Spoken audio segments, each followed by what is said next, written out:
Bismillahirrahmanirrahim. Assalamualaikum warahmatullahi wabarakatuh.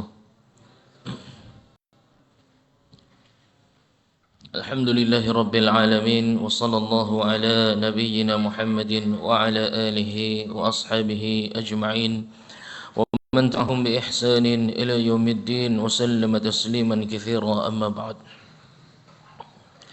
Segala puji hanya milik Allah Tabaraka wa Ta'ala, yang dengan segala limpahan nikmat, taufik dan hidayahnya, alhamdulillah, pada malam hari ini insyaallah taala kita akan melanjutkan materi kita berkaitan dengan fiqih Islami, ahkam, hukum-hukum yang wajib, yang sunnah, yang boleh, yang makruh dan yang haram, yang sejatinya seharusnya difahami dan dimiliki ilmunya oleh setiap muslim yang betul-betul telah menyerahkan jiwa, menyerahkan raganya, menyerahkan seluruh hidupnya untuk mentaati Allah Subhanahu wa taala, untuk menghamba kepada Allah Subhanahu wa taala.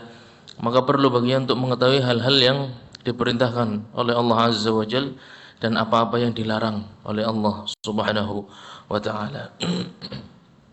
Dan merupakan hamba memiliki tauhid yang baik, memiliki akidah yang lurus, memiliki tauhid yang kuat.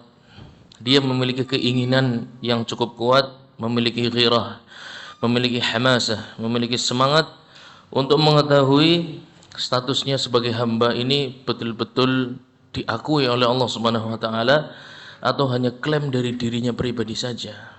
Kebanyakan hamba mengaku bahwasanya, atau kebanyakan muslim mengaku bahwasanya dia adalah Abdullah, ya, mengaku dirinya adalah hamba Allah Subhanahu wa taala. Akan tapi tidak mau mempelajari apa yang diperintahkan oleh pemiliknya, apa yang diperintahkan oleh penciptanya, apa yang dilarang, apa-apa yang disukai dan apa-apa yang dibenci.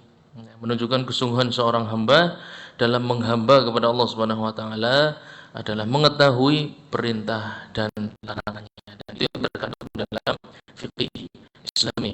Maka seorang muslim berakidah yang lurus, tauhid yang kuat, seharusnya tidak malas untuk belajar fikih Islami meskipun nampaknya rumit.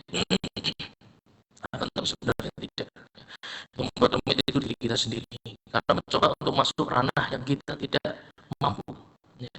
Kita mencoba mengenal fikih dan masuk ke ranah yang kita tidak mampu, sehingga membuat kita menjadi rasanya lemah atau bosan, karena masuk ke ranah yang kita tidak mampu, yaitu ranah ijtihad.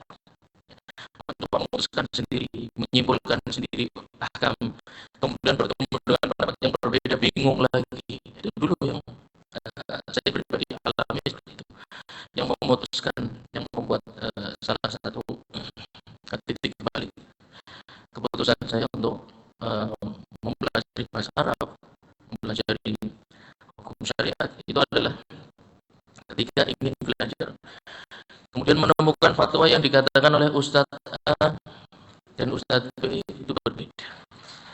Atau berarti harus pilih.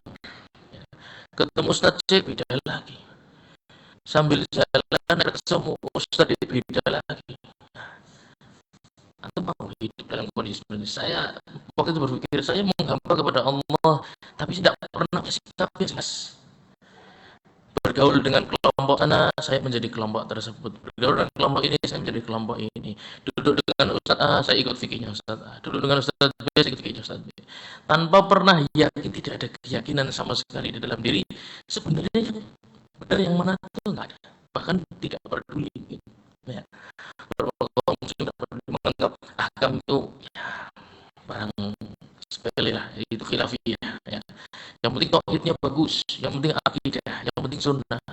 Dan sebaliknya, justru keinginan besar para ulama dalam menunjukkan tauhid dan akidah yang lurus, mereka menghabiskan waktunya untuk belajar ahkam, untuk belajar fikih. Puluhan tahun mereka habiskan untuk belajar fikih.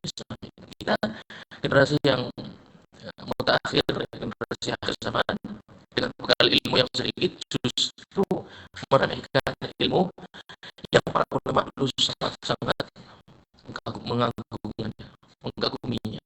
dan menghabiskan banyak sekali ribuan kilometer ditempuh dengan jalan kaki untuk mengumpulkan ahkam, untuk mengumpulkan hukum-hukum Allah Subhanahu wa taala yang tersebar di seluruh bumi.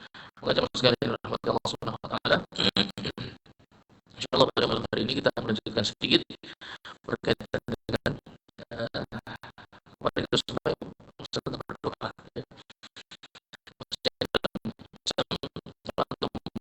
Dalam hadis Nabi sallallahu alaihi wasallam disuruh Allah Subhanahu wa taala yakuna malikan nabiyyan atau abdan nabiyyan fakhtara abdan nabiyyan. Ini hadis dibicarakan banyak oleh para ulama ketika membicarakan tentang maqam al-abd. Maqam hamba itu apa sebenarnya, ya. Dan yang unik, Nabi sallallahu alaihi wasallam pernah ditawarkan oleh Allah Subhanahu wa taala maqam yang mirip, tapi bukan seorang hamba, seorang raja. Malikannya tetap nabi, tapi kamu punya segalanya, ya. Wahai Muhammad, aku berikan pilihan kepada menjadi seorang nabi tapi kamu punya segalanya. Kamu punya kerajaan, kamu punya kepemimpinan, kamu punya daerah kekuasaan, kamu punya tentara saat itu juga. Atau cuma menjadi seorang hamba biasa. Abdan nabi, sama-sama nabi, cuman posisinya kamu tidak punya apa-apa. Kamu seorang nabi biasa, hamba biasa. Fakhtara sallallahu alaihi wasallam abdan nabiyyan. Maka Nabi sallallahu alaihi wasallam tidak memilih menjadi seorang nabi sekaligus raja, tidak. Beliau memilih seorang nabi dan seorang hamba yang tidak punya apa-apa. Para ulama mengambil istinbat karena apa? Ketika beliau tidak punya apa-apa, beliau semakin bergantung kepada Allah Subhanahu wa taala. Beliau semakin khusyuk dalam berdoa, semakin sering memohon. Kalau sudah punya segalanya, manusia nggak akan berdoa. Jarang mau doa apa? Mempunyai semua. Tapi beliau sallallahu alaihi wasallam tahu itu, bahwasanya ada benda jabatan, kekuatan, popularitas dan lain sebagainya itu akan menjauhkan seseorang dari doa, akan menjauhkan seseorang dari ketaatan mutlak, akan menjauhkan, membuat jarak antara seorang hamba dengannya, dengan penciptanya, dengan pengaturnya. Oleh karena itu beliau sallallahu alaihi wasallam menjadi seorang hamba biasa, tidak punya apa-apa, nol, mulai dakwah dari nol, dimusuhi kaumnya berdiri sendiri, mendakwah dari luarnya satu demi satu, bingung, kalau ketika didakwah mana saya dakwah, Allah menunjukkan kepada satu jalannya, itu sampai punya apa-apa, dan itu jangan dipilih oleh Nabi sallallahu alaihi wasallam. Bab tentang berdoa itu bicara tentang status kita sebagai seorang hamba, ya. Hamba yang tidak punya apa-apa. Hamba itu apa sih? Ya, abad itu apa sih? Abad, hamba itu mereka yang tidak memiliki dirinya sendiri dan tidak memiliki harta yang ada di kedua tangannya. Kalau mau apa-apa harus izin tuannya, mau kerja di mana harus izinnya, mau beli makan apa harus izin tuannya. Oleh karena itu antum disunahkan kalau mau makan baca apa dulu? Kira-kira apa maknanya kira-kira? Karena antum tuh tidak punya apa-apa sebenarnya. Ya. Ketika antum selesai makan, antum disunahkan membaca doa setelah Alhamdulillahilladzi at'amani hadza wa razaqanihi min ghairi haulin minni wala quwwah. Apa sih maksudnya semua itu? Antum kira itu wirid-wirid biasa? Tidak. Itu menunjukkan antum tuh enggak punya apa-apa. Luar biasa. Agamanya Nabi Muhammad SAW agama yang menyadarkan kita bahwa kita itu tidak punya apa-apa. Terus hampir seluruh hidup dari awal membuka kedua mata isinya zikirnya, isinya menunjukkan kita tidak punya apa-apa. Kita itu abd, kita itu hamba. Kapanpun harta kita di Allah Subhanahu wa taala tidak bisa ngapa-ngapain. Kapanpun nyawa ini harus lepas dari tubuh ini pun kita tidak bisa menunda. La yastaqdimuna sa'atan wala yastakhirun. Ayat-ayat itu kira-kira maksudnya apa? Antum sering baca. Ayat itu tuh menyadarkan kita bahwasanya kamu tuh nggak punya apa-apa. Bahkan nyawa yang kamu bawa kemana-mana, nafas yang kamu bawa kemana-mana pun kamu sebenarnya tidak memilikinya. Kalau Allah saat itu juga kamu nggak bisa nahan. Atau kamu ingin mempercepat, ya Allah saya sudah tidak betah tinggal di dunia, saya ingin segera bertemu dengan Engkau, juga nggak bisa, kamu nggak punya. Yang punya kamu, jadi nggak usah ingin dipercepat ataupun diakhirkan. Kalau sudah tiba ajalnya, kamu tidak bisa menundanya. Ya. Maka makam doa, makam berdoa itu makam yang sangat tinggi karena menunjukkan dia tidak punya apa-apa sehingga selalu minta kepada Allah Subhanahu wa taala. Maka orang yang jarang berdoa menunjukkan justru dia itu orang yang makamnya rendah.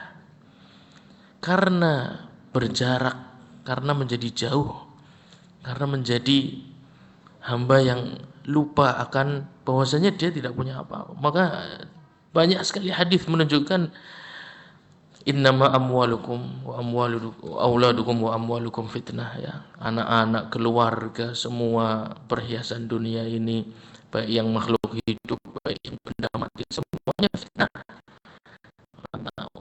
Ya, maka kalau diberi kemudahan dalam hidup, jangan pernah lupa itu punya kita. Maka banyak-banyak berdoa. Ya, ketika antum safar, antum suruh baca doa safar, kira-kira maksudnya apa?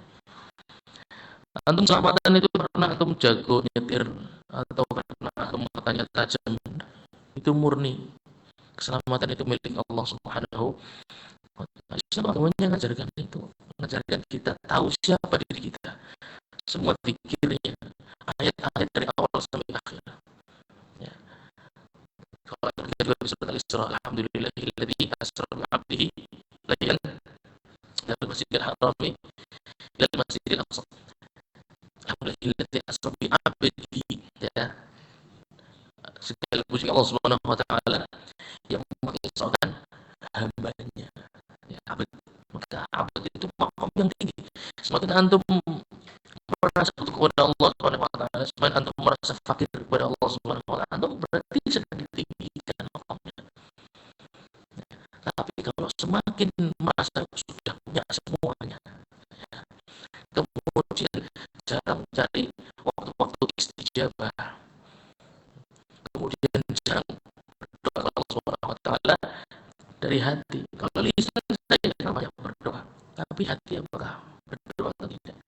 Atau sudah cuma zikir aja, ya, azkar sabah wal masa, apa namanya, zikir pagi dan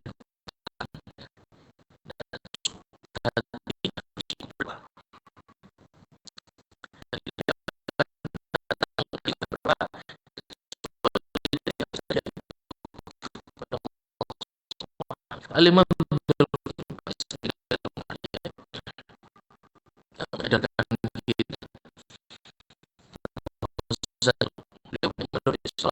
melihat orang yang sakit, ya.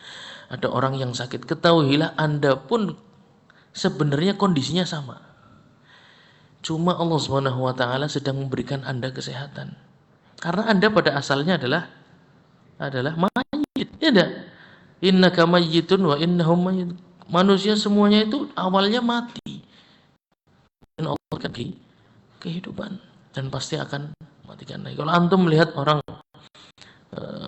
mungkin mengalami kekurangan secara mental, ya, di jalan atau dikenal ODGJ dan lain sebagainya, antum disuruh membaca sebuah zikir, ya enggak?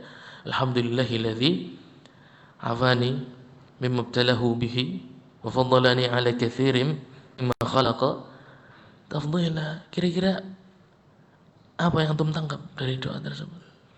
Pada asalnya Anda pun mungkin menjadi orang seperti itu. Anda sangat mungkin kalau antum melihat ada orang gila di tengah jalan, ingat baik-baik, kita pun mungkin menjadi orang seperti itu.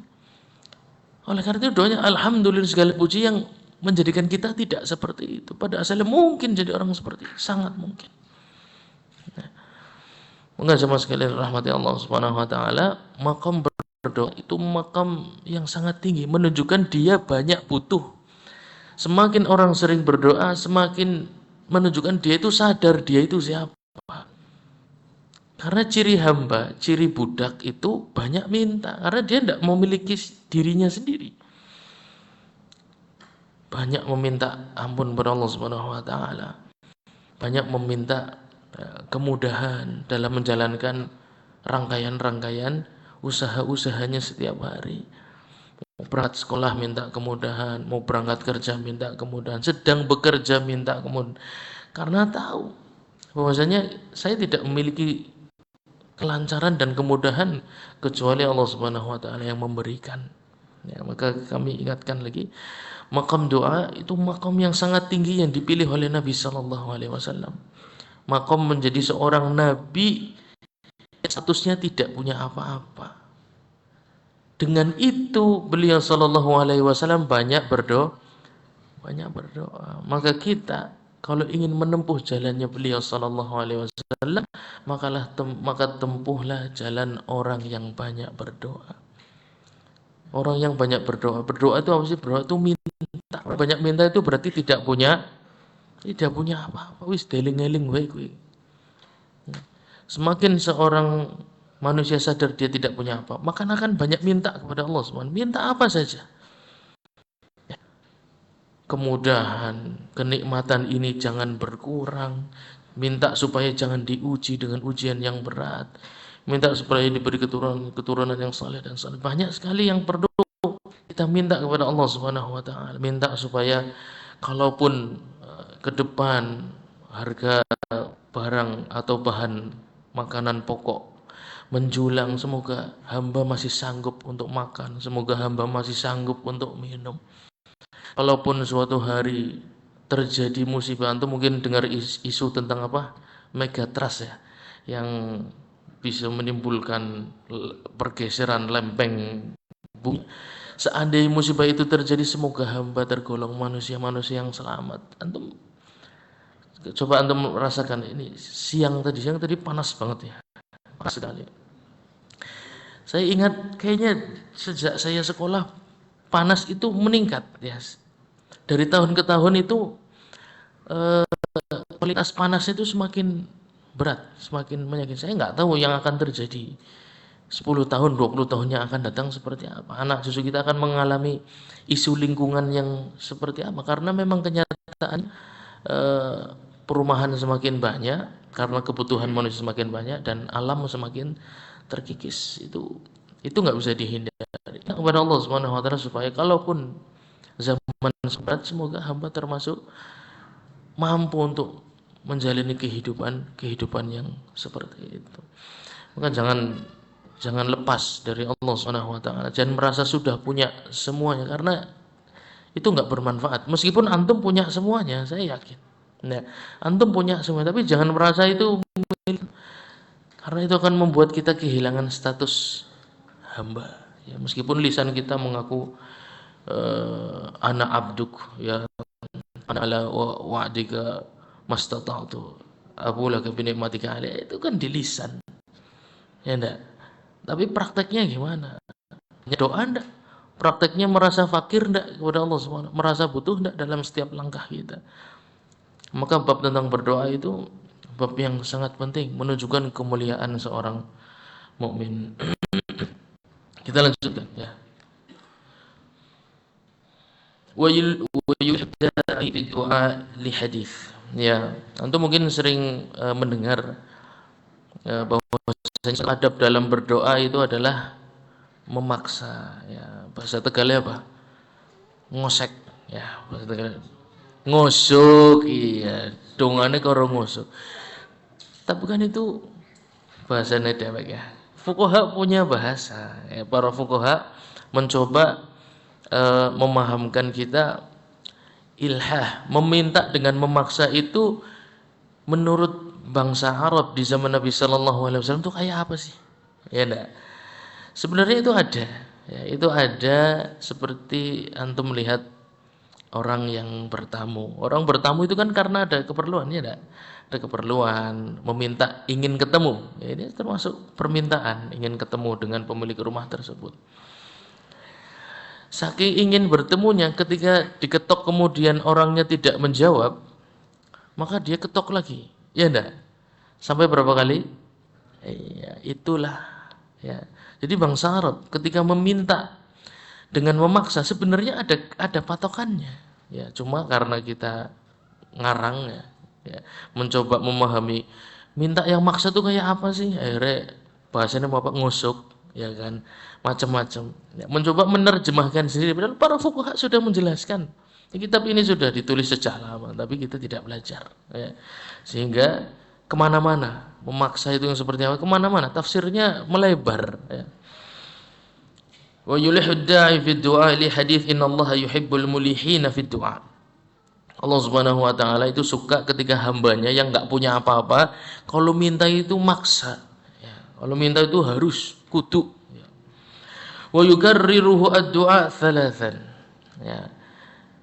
Yang dimaksud memaksa itu paling tidak permintaannya diulang sampai 3 kali.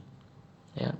Minta kepada Allah Subhanahu wa taala sesuatu yang antum betul-betul inginkan, paling tidak diulang sampai 3 kali.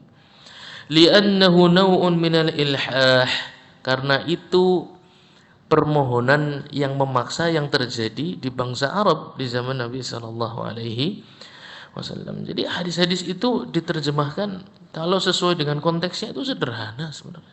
Enggak perlu syarah panjang-panjang. Ya. Para fuqaha itu mencari syarah yang ringkas, mudah dan terjadi di zaman tersebut.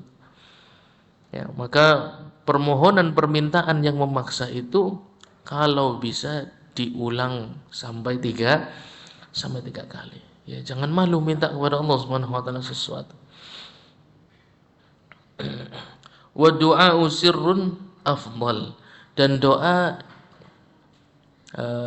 dalam mengucapkannya secara sir. Ya.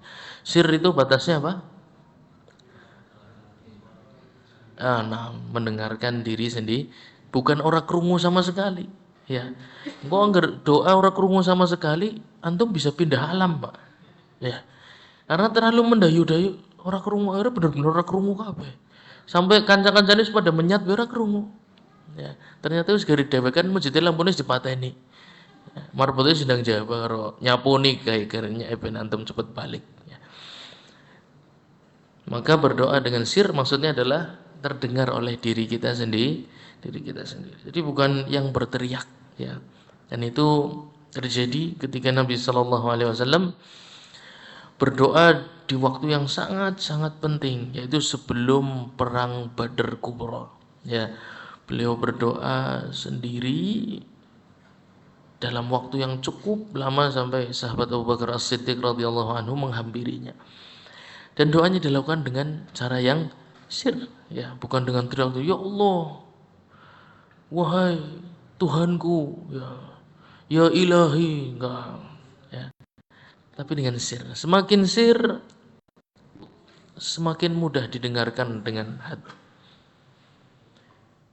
Liqaulihi ta'ala ud'u rabbakum tadarru'an wa khufyah di surat Al-A'raf. Surat Al-A'raf ayat ke-55, Allah Subhanahu wa ta'ala memerintahkan ud'u rabbakum, ud'u fi'il amr. Sebaiknya disunahkan untuk berdoa dengan tadarru' dan khafiyah. Tadarru' itu merasa sangat butuh, ya. Tadarru' itu seperti butuhnya, kata para ulama, butuhnya bayi kepada ASI ibunya.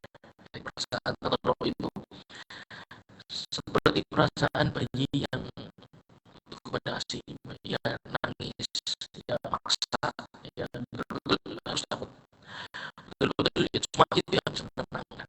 Hanya Allah Subhanahu wa taala yang bisa mensukseskan, hanya Allah Subhanahu wa taala yang bisa mengabulkan. Perasaan tadarru' itu termaktub dalam Al-Qur'an. Maka dalam berdoa itu harus betul-betul paham maknanya. Kalau tidak paham maknanya, tidak mungkin bisa mendapatkan perasaan tadarru' itu, tidak akan dapat, karena dia mau untuk baca ada yang dibaca.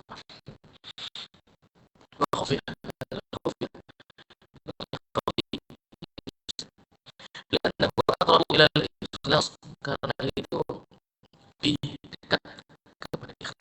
Kalau doa dengan keras itu ada sedikit apa ya, perasaan mungkin ya, mungkin bisa terjadi, tapi bukan berarti semua orang yang doanya dengan keras itu akhirnya tidak. Tapi peluang ya, itu membuka peluang. Doa dengan keras itu membuka peluang adanya ujian, adanya rasa ujub. Bisa boleh doanya lancar, guys. Aku sebelum bukannya mau nak penak ya, sing amin tapi nanti nangis ya kan, bukan berarti kayak pasti pakai bukan, tapi itu peluang, itu membuka peluang. Berbeda dari doanya sir, ya doanya sir tidak ada kesempatan syaitan untuk bisikan hal tersebut ya, tidak ada kaum muslimin. Wa bihi ay du'a Qauli sallallahu alaihi wasallam li Ali ammi, dalam suatu hadis Nabi sallallahu alaihi wasallam memerintahkan kepada sahabat Ali bin Abi Thalib radhiyallahu anhu untuk merubah dhamir pada doanya pada makam-makam yang diaminkan oleh orang lain. Ya, misalnya doa apa? Doa kunut. Ya, doa-doa yang, atau misalnya itu kita oleh saudara tersebut waktu ya aku kalian cuma sampai mulai masya Allah ya, sholat dalam masjid terus kaji ya setahun bikin loro ya, lebih dari 2 saja bisa. Iya, pahala haji maksudnya ya, pahala haji itu bisa terus-terusan. Kalau haji yang ada arafahnya itu cuma bisa 1 kali setahun ya. Ada orang senang melihat amalan atau setahun setiap tahun haji, umrahnya juga di Ramadan selalu di sana itikaf, bahkan dia berhak mendapatkan keberkahan ibadahan tentang apa ya, itu merupakan peluang untuk memberikan kebaikan kepada orang. Mungkin aku melihat lah, aku sebenarnya apakah aku saya kan begitu ya, bisa jadi Anda bisa kebaikan saya ya, gue juga nanti mas, cuman aku itu sampai apa sih yang jadi doa ya, nggak apa-apa. Berarti ini kalau Anda berdoa diaminkan oleh orang lain, domirnya diganti. Allahumma inni as'aluka ilman, Allahumma inna nas'aluka ilman ya. Jadi sunnahnya ketika berdoa di makam-makam yang umum, juga khutbah Jumat ya, di khutbah antum yang sudah dipercaya masyarakat untuk khutbah Jumat, ketika berdoa doanya diganti, yang tadinya ini dirubah menjadi inna ya, as'aluka nas'aluka a'udzubika na'udzubika ya, biasakan seperti itu. Karena banyak sekali hadis Nabi sallallahu alaihi wasallam memperingatkan para imam yang memperingatkan para imam agar doanya tidak untuk sendiri, akan tetapi untuk makmumnya juga, dengan cara tadi yang dimaksud hadis tersebut, maksudnya merubah dhamir, yang merubah dhamir. Oleh karena itu doa itu termasuk ibadahnya fleksibel secara lafaz ya, secara lafaz itu fleksibel. Jangan kemudian katakan, loh riwayatnya as'aluka, antum mengganti nas'aluka, itu dapat dari mana ya? Dapat dari ulama salaf ya, dapat dari generasi terbaik, dapat dari penjelasan dan kaidah dari keseluruhan hadis Nabi sallallahu alaihi wasallam. Nabi melakukan, kalau Nabi tidak melakukan berarti tidak boleh. Loh, kadang Nabi mengatakan sesuatu. Ini juga masalah yang perlu kita pahami. Sunnah itu tidak hanya perbuatan Nabi, tapi perkataannya juga. Dan perkataan Nabi belum tentu dilakukan oleh beliau sallallahu alaihi wasallam. Ya, beliau puasa Asyura, betul enggak? Yang Tasu'a beliau puasa enggak? Belum sempat, dan perintahkan enggak? Coba. Kan tidak melakukannya. Baik, kurang puas. Beliau mengatakan afdhalus siyam siyamu Ya, sebaik-baiknya puasa puasanya Nabi. Antum cari riwayat beliau puasa Daud, cari aja kalau ada. Ya enggak? Pada mengatakan bid'ah orang puasa Nabi Daud bid'ah. Kenapa? Nabi tidak melakukan. Tidak bisa kayak gitu. Jadi ini nanti akan banyak sekali hal-hal yang kita lakukan. Termasuk Syekh bin Baz rahimahullah taala pernah ditanya masalah mengusap wajah setelah berdoa. Beliau mengatakan ada bid'ah. Ini bukan meskipun beliau tidak mengikutinya. Hadis masalah mukhtalafun fiha. Ini termasuk masalah yang khilafiyah. Dan tidak boleh. Mengapa? Karena banyak sekali hadis yang mana beliau sallallahu alaihi wasallam memerintahkan umatnya untuk mengusap wajah ke seluruh tubuh. Ya enggak? Seperti membaca surat Muawwidhataini, ya enggak? Kemudian ditiupkan ke tangan, diusapkan ke tubuh. Ada loh prakteknya. Kemudian Sallallahu orang berkata, Nabi melakukan enggak? Nabi tidak ada riwayatnya Nabi melakukan mengusap tangan enggak wajah. Tapi kalau dilihat dari perkataan beliau menunjukkan itu bukan hal yang masalah. Itu bukan hal yang musyrik. Jadi tidak mungkin dihukum bid'ah perkataan seperti itu. Ini bukan perkataan saya. Ini fatwanya Syekh bin Baz. Dan beliau mengatakan, ana hambali fil usul. Saya seorang hambali dalam masalah usul dan kaidah fikih. Adapun furu' yaitu hukum tafsirnya ini satu-satu masalah. Beliau terkadang memilih fatwa yang berbeda dengan Imam Ahmad. Akan tetapi secara kaidah dan usul beliau mengikuti Imam Ahmad. Beliau mengatakan jadi masalah bid'ah ini jangan sembarangan diucapkan, bahaya. Kalau itu para ulama sudah membicarakan, kemudian masalahnya khilafiyah, bahkan menghukumi sesuatu yang akan menjawab sampai yaumul qiyamah. Sampai yaumul qiyamah Anda akan bertanggung jawab, akan mempertanggungjawabkan perkataan Anda, sebuah amalan hukumnya apa, kecuali Anda mengatakan jari Ustaz Fulan, selesai tugas amalan. Mengucap tangan setelah berdoa ke wajah bid'ah. Kalau antum tidak selesaikan kalimatnya menurut Ustaz Fulan, antum yang tanggung jawab. Dan seluruh agama itu, ini hukumnya wajib. Antum tidak selesaikan menurut Ustaz Fulan, antum yang tanggung jawab. Kalau antum siap apa-apa silahkan. Kalau antum memang seorang fuqaha, seorang faqih siap untuk bertanggung jawab agama syariah, silahkan. Paling enggak kalau memang siap, ya paling enggak meninggal dalam keadaan hafid lil Quran, ya. Kalau sudah siap mempertanggungjawabkan seluruh hukum syariat yang akan mengajarkan kepada orang lain, paling tidak wafat menyandang status hafid lil Quran. Ya. Kalau antum seorang hafid Quran boleh kita beristihad gitu. Ya, jadi hafid Quran dulu paling tidak. Soalnya enggak ada fakih enggak hafid Quran itu pernah terjadi di zaman kita aja. Ya. Tidak hafal Quran tapi bisa merujukkan pendapat. Itu terjadi di zaman ini.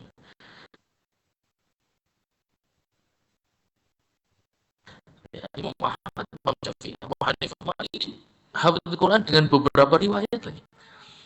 Siapa lagi? Ibnu Taimiyah hafal Quran. Siapa lagi? Jadi yang tidak hafal Quran tapi bisa merujukkan pendapat, mengatakan ini pendapatnya lebih dekat pada kebenaran, biasanya kayak gitu kayaknya. Ya. Ini lebih dekat dengan sunnah. Ya. Itu bukan Quran baru terjadi zaman kita. Ya, semua fuqaha itu hafal Quran dulu. Maka kalau tidak hafal Quran, jangan berani-berani menjadi seorang fuqaha. Karena itu makom yang terlalu jauh. Baik, kita lanjutkan. Min adab doa, dan termasuk adab dalam berdoa adalah basṭu yadayhi wa raf'uhuma ila sadrihi, mengangkat dan membuka telapak tangannya, membuka telapak tangan dan mengangkatnya sampai setinggi dada. Mau antum tempelkan, riwayatnya ada. Mau tidak, riwayatnya juga ada. Jadi jangan cukupkan satu riwayat saja. Kemudian yang nempel lebih dekat dengan sunnah. Yang tidak berarti apakah lebih dekat dengan bid'ah? Dan tidak juga. Ya, jadi jangan dipakai bahasa yang provokatif. Ya. Kalau Anda merajikan suatu riwayat, pakai ilmu berapa? Yang nempel lebih dekat dengan sunnah, Anda harus selesaikan. Karena urusannya diisi oleh orang-orang yang fiqhat. Sebutkan dari awal sana. Ya.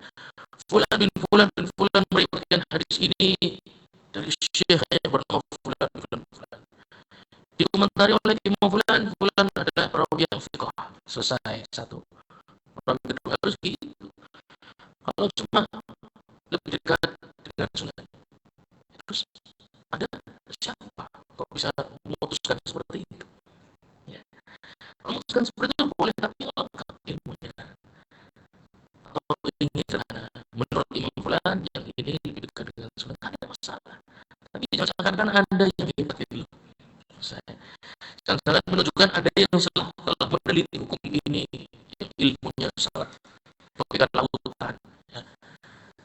Tampaknya kalau Anda hanya seorang peneliti perpustakaan, hanya seorang bahis, belum sampai derajat alim, cuma peneliti saja. Karena baca dari kitab ini dikatakan bahwa saya dengan sunnah, tidak apa-apa. Bisa nampakkan sekarang ada yang menyimpulkan, karena itu perpustakaan. Anda tidak perlu menyimpulkan apapun. Ilmu kita ilmu nukilan semua, copy paste semuanya.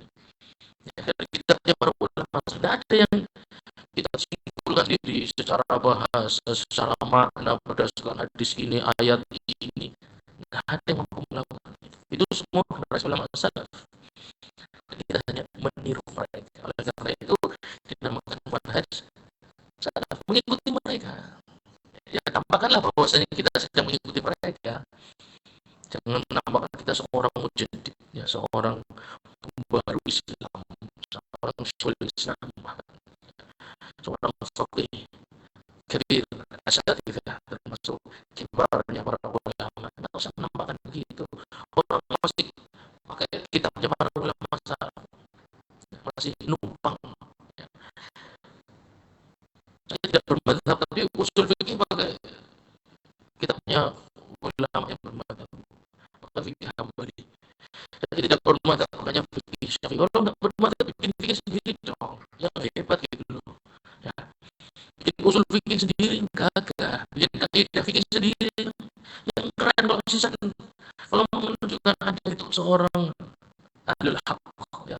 Saya berada di atas kebenaran, tidak ada fanatisme sama sekali, boleh.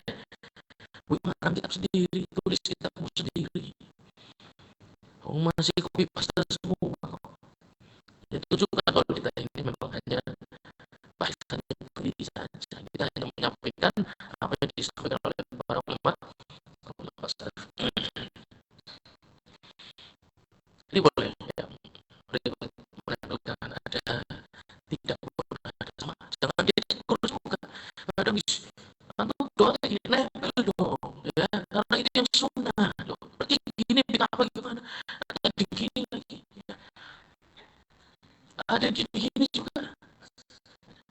Ada, iya ada. Mulanya bilang ada. Ada saja, ya.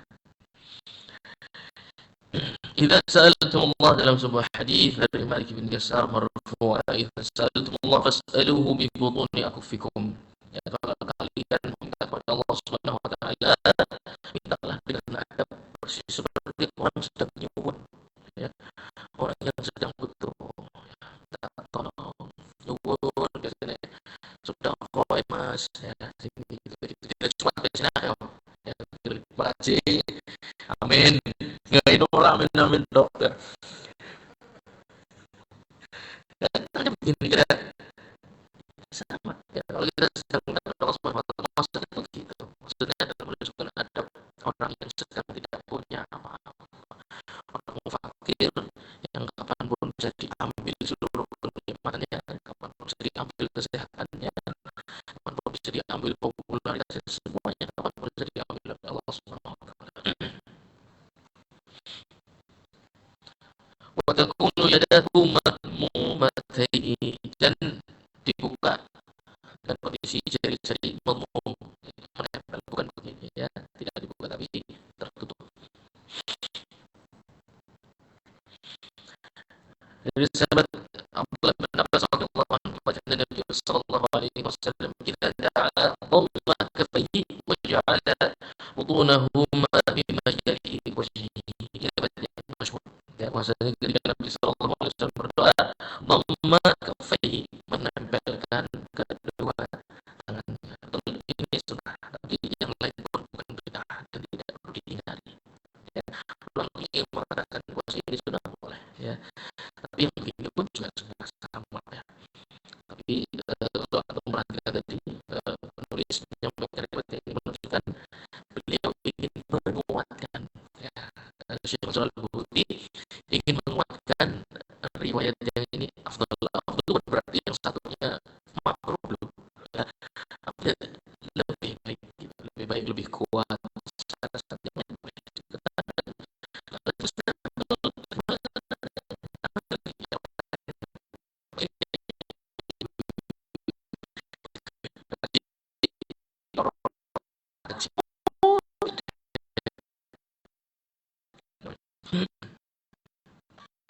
ya,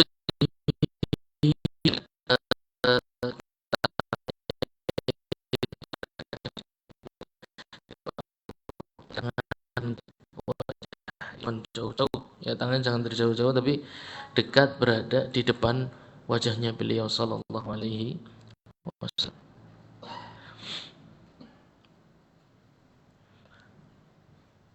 Wa yakunu mutatahhira, dan ini termasuk adab dalam berdoa adalah dalam kondisi tahir, sudah bersuci maksudnya ya, dalam kondisi sudah bersuci. Tapi kalaupun belum sempat bersuci ya enggak apa-apa. Ya, enggak apa-apa. Yuqaddimu baina yaday hajatihi at-taubah wal istighfar. Ini bagus nih ya.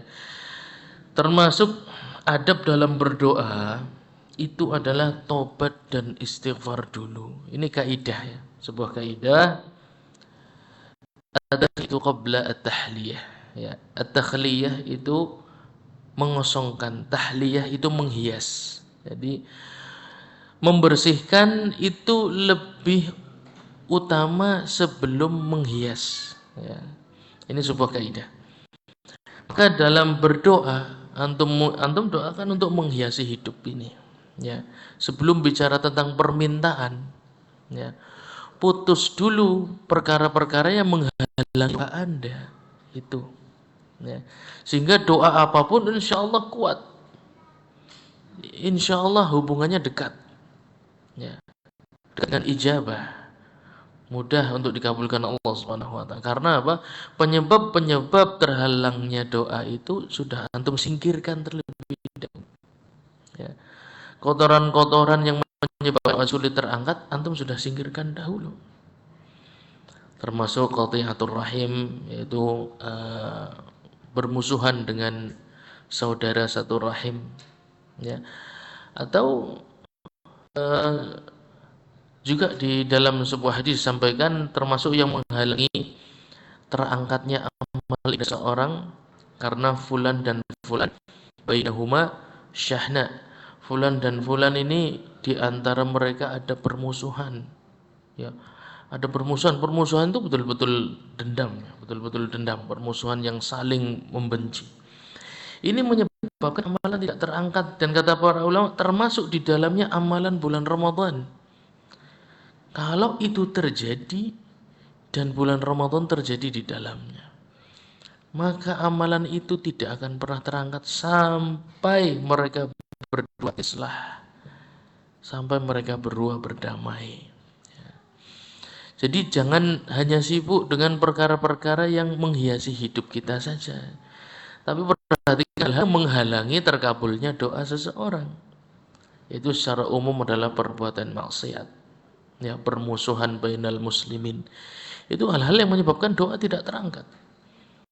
Fa at-takhliyatu qabla tahliyah, maka menyingkirkan hal-hal, membersihkan perkara-perkara yang menyebabkan amal tidak terangkat, kemudian doa tidak terkabul, itu lebih utama dibandingkan doa.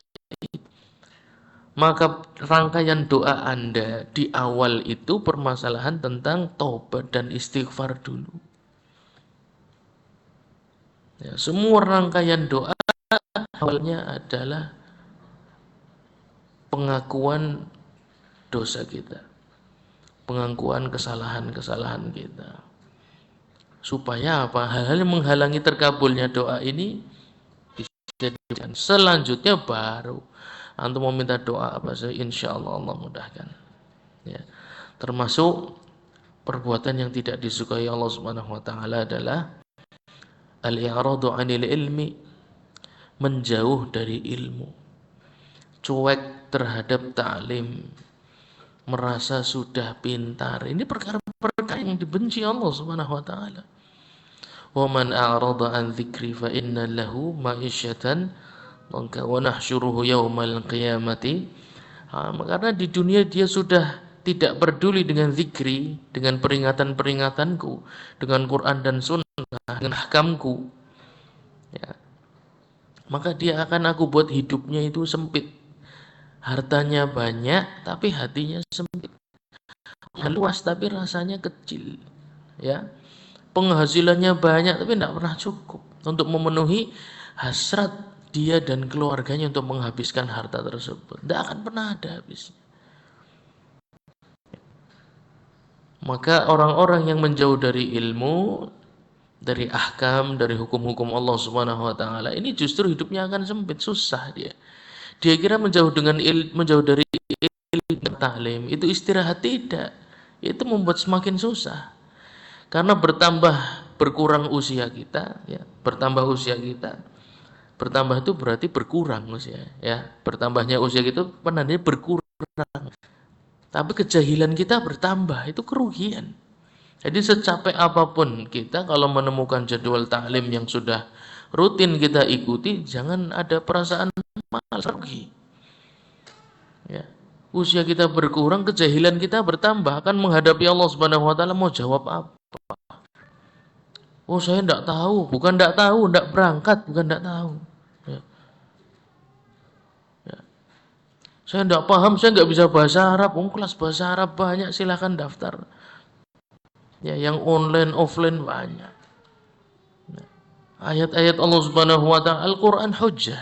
Ya, Al-Qur'an itu akan menjadi persaksian bagi kita yang meringankan hukuman kita atau memberatkan hukuman kita. Maka kita harus siap-siap menjawab ayat-ayat Allah Subhanahu wa taala, khususnya berkaitan dengan ahkam. Ya, karena ahkam itu sesuatu yang diminta oleh Allah Subhanahu wa taala untuk kita lakukan. Itu ahkam. Ya. Maka harus tahu. Jadi tidak berangkat taklim dan lain sebagainya itu rugi sendiri sebenarnya. Usianya berkurang, kebodohannya bertambah. Harusnya usia berkurang, kebodohan kita juga harusnya berkurang. Semakin hari begitu terus, kebodohannya harus selalu berkurang. Dalam keadaan sudah mengetahui ahkam syar'iyyah, mengetahui hukum-hukum Allah Subhanahu wa taala. Masih banyak yang harus kita pelajari. Ini baru kitabus shalah. Nanti ada kitabul janaiz, ya. Nanti ada juga kitab al-buyu', jual beli. Nanti juga ada tentang kitabun nikah, ya, hubungan tentang wanda. Banyak sekali yang harus dipelajari. Saya ngebut waktu kuliah 4 tahun, itu butuh 4 tahun coba.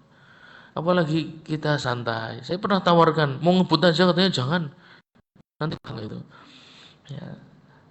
Mau ngebut aja Pak, kayak gini. Enak santai kan? Santai, tapi nggak tahu selesainya kapan ya kan? Nggak apa-apa, yang penting mangkat bebas.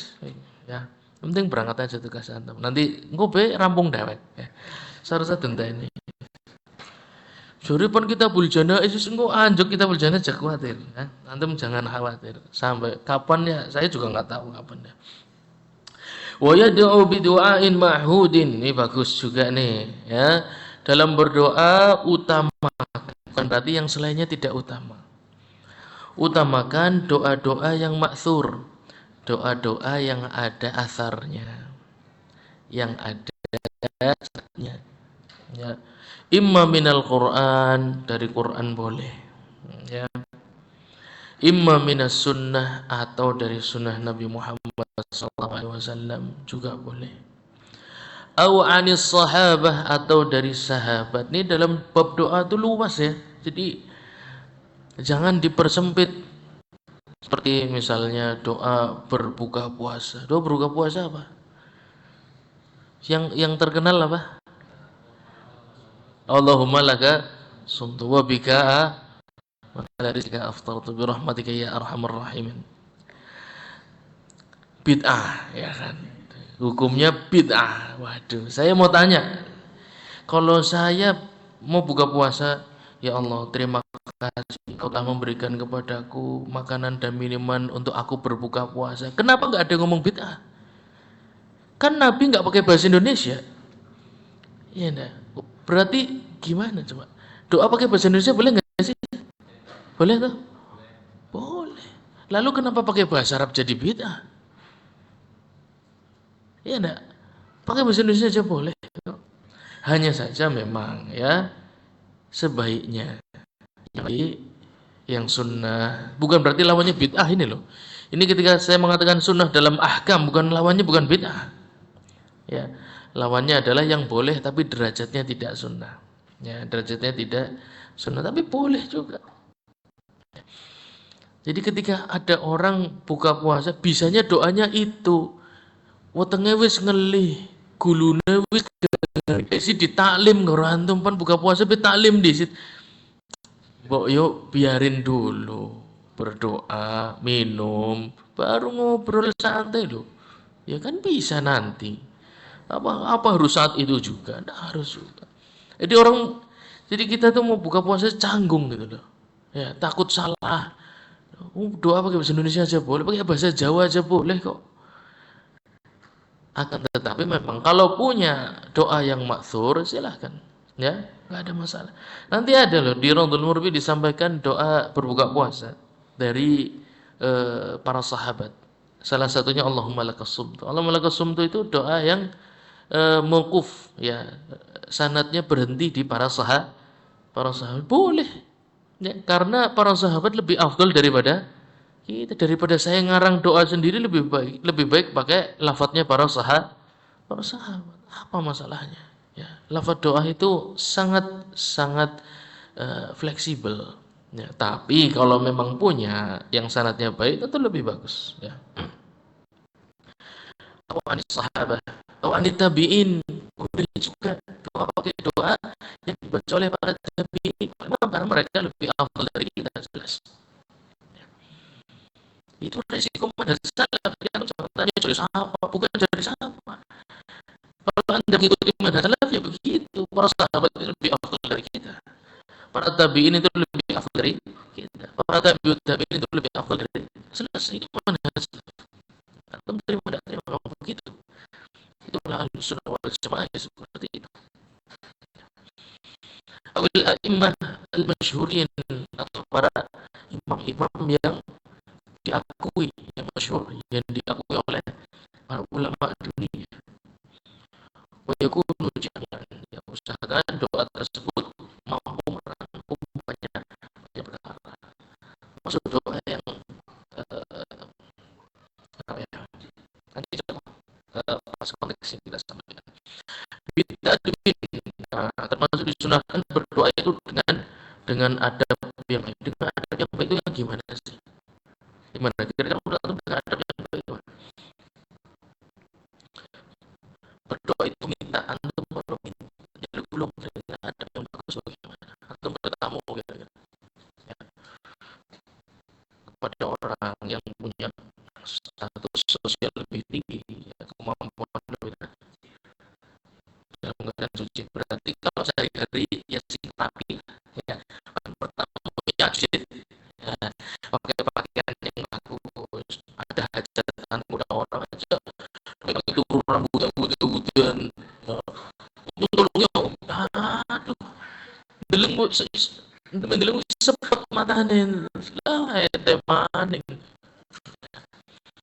kan datang ada mas saya oh iya ya mau sih ya enggak Cangkingan nggak bisa. Apa buah? Cangkingan ada lainnya apa?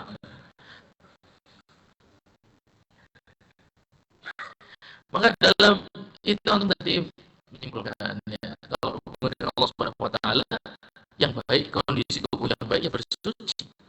Ya. Kemudian ya, ketika antum bertamu kira-kira dukung kering apa ya, posisinya ya, diatur ya, ya,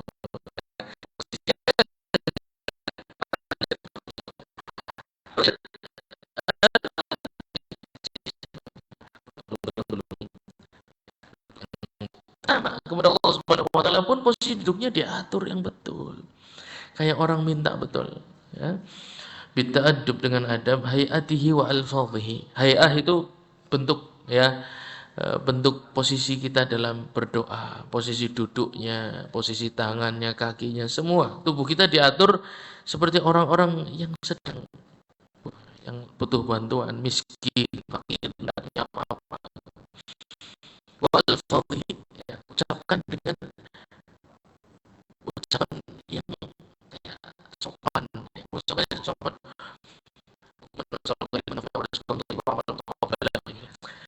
Aduh, atau sebelah rumah jangan ngomong aja, ngomong aja. Ya, Allahumma inna nas'aluka ilman nafi'an wa rizqan thayyiban wa amalan mutaqabbala. Jadi betul-betul apa ya, lafadznya itu lafadz orang kita, bukan lafadz ngomong. Wa yakunu julusuhu in kana jalisan ka julusi adzallil abid. Dan kalau bisa duduknya itu seperti duduk seorang hamba yang berada di depan seorang raja, ya, benar-benar pasrah duduknya orang yang minta tolong betul-betul, kalau nggak dikabulkan terus alamat wis. Sedangkan antum akan celaka kalau ini tidak dikabulkan oleh Allah SWT. Itu betul permohonan hamba yang paling rendah, yang nggak punya apa-apa di hadapan seorang raja yang sangat mulia. Usahakan duduknya atau dalam doa kepada Allah Subhanahu wa taala.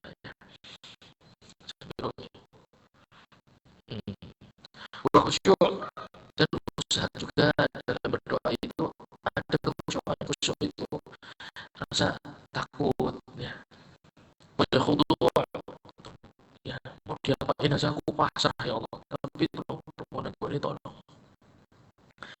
Azam itu ada tekad dalam berdoa, ada tekad kuat.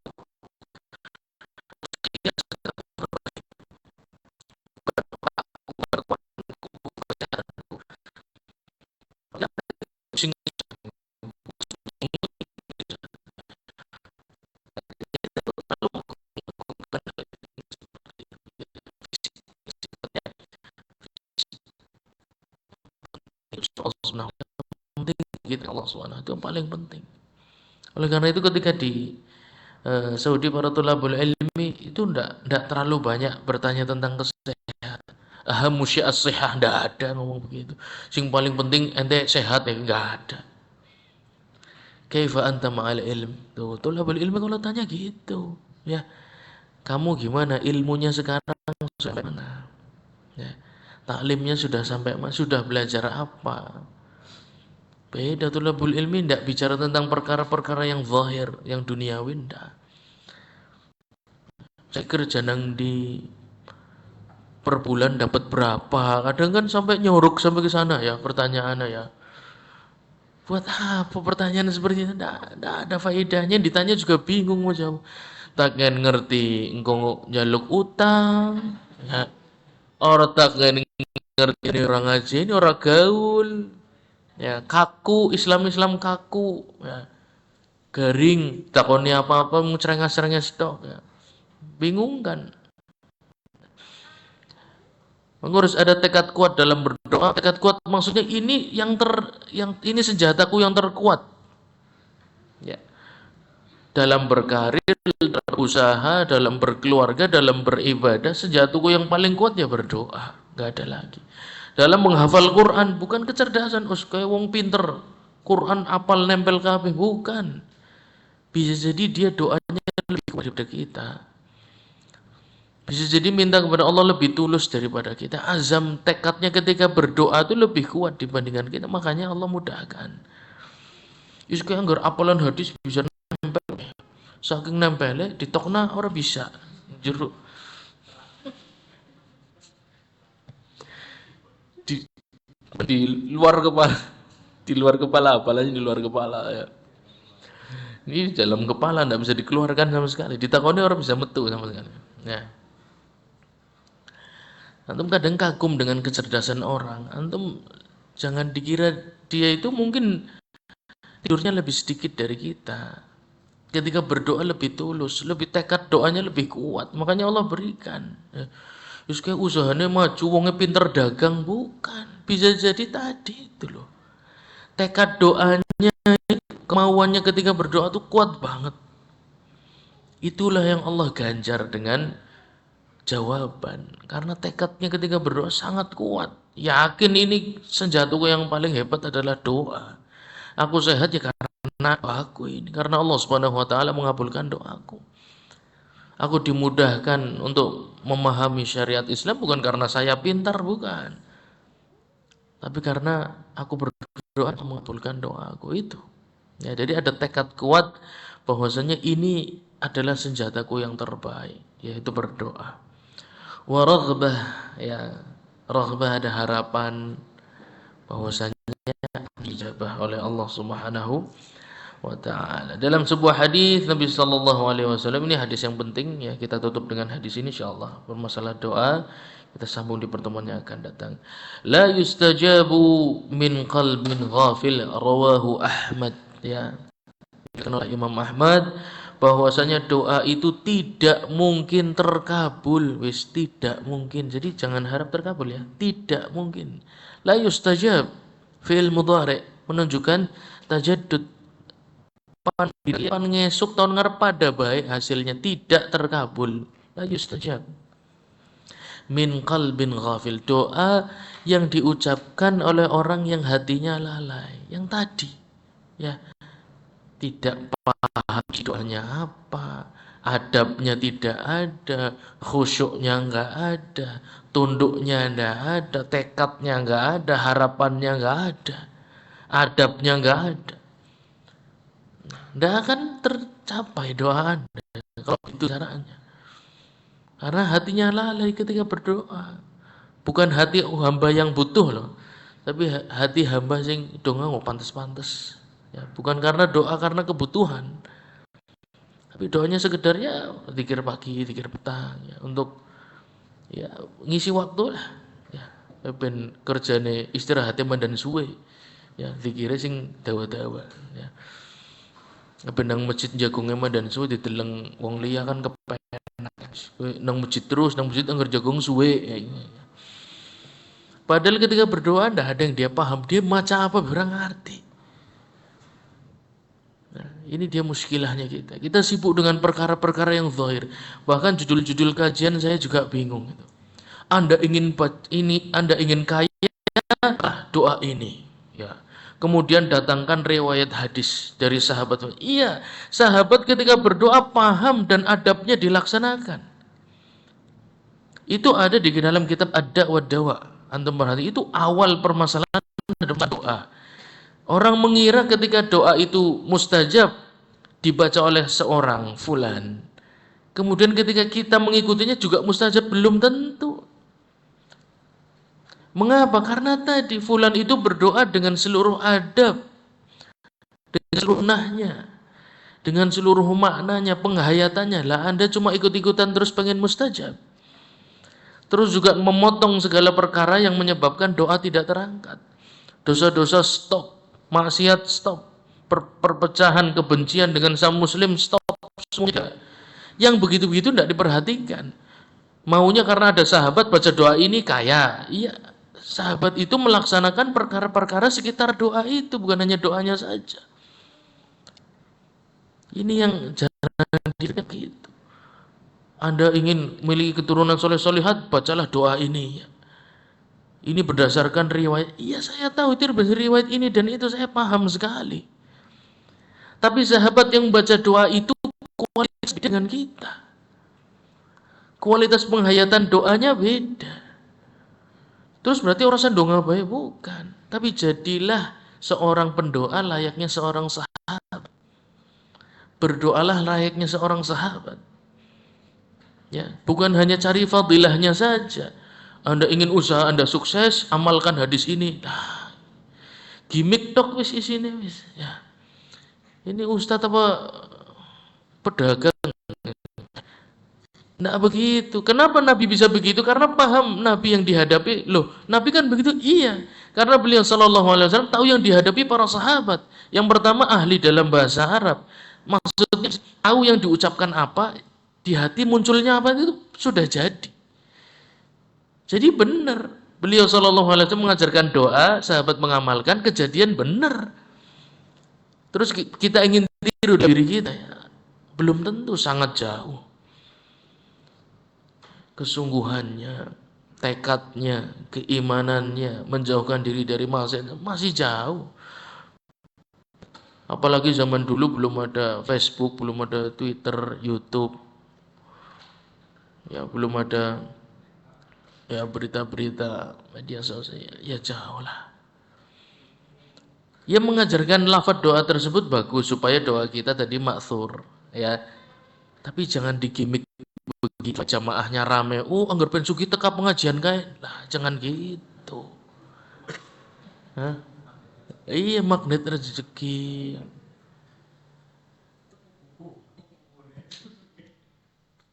Loh ini kan Nabi, iya Nabi mengajarkan bener. Lah sahabat mengamalkan, iya bener. Ini kayak sahabat boleh. Masalahnya kan di situ. Itu yang nggak mau dibuka kan yang seperti itu, ditutupi terus supaya pengajian ramai. Nah lah kita jangan begitu lah. Jangan suka dengan pengajian yang gimmick dan jangan percaya dengan sesuatu yang instan. Tidak ada. Tidak ada jalan masuk surga mudah, itu nggak ada. Ya. Semuanya butuh pengorbanan. Walladzina jahadu fina, coba apaan? Jahadu fina lanahdiyannahum subulana. Dan barang siapa mereka yang jahadu fina ingin kepada kami dengan bersujud, lafadznya loh. Ya. Dia mengeluarkan seluruh energi ingin mendekat kepada Allah Subhanahu wa taala, itu memang capek dan nggak mudah. Kalau ada yang mudah, ya kemungkinan KW, ya. Barang ini tiruan. Ya. Tidak mudah, ya. Mendekat kepada Allah Subhanahu wa taala butuh pengorbanan. Mengamalkan hadis Nabi sallallahu alaihi wasallam itu banyak faktornya.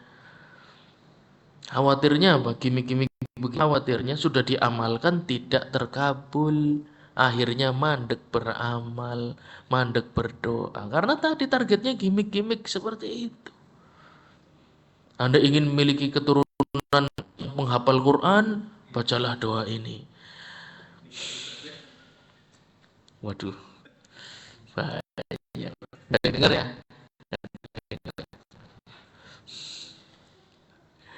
Jangan begitulah. Kita harus buka Islam kafah, kita buka semuanya. Ya, jadi ulama yang jujur, jadi seorang faqih yang jujur.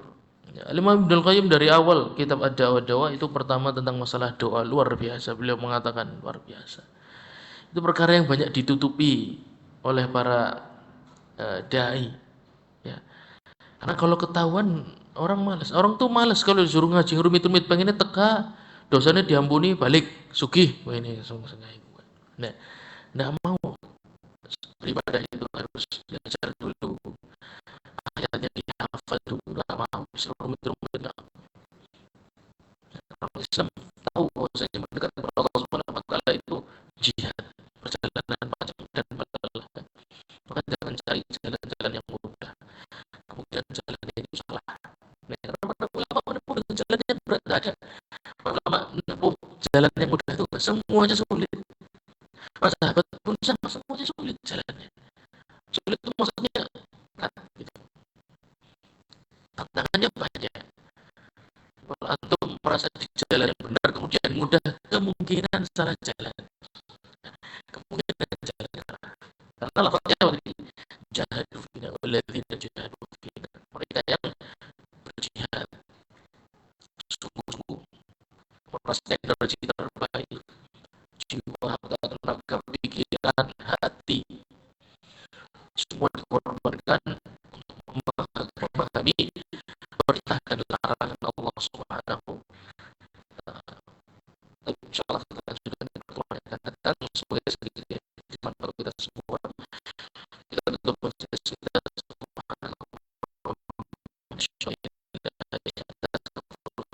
Assalamualaikum warahmatullahi wabarakatuh.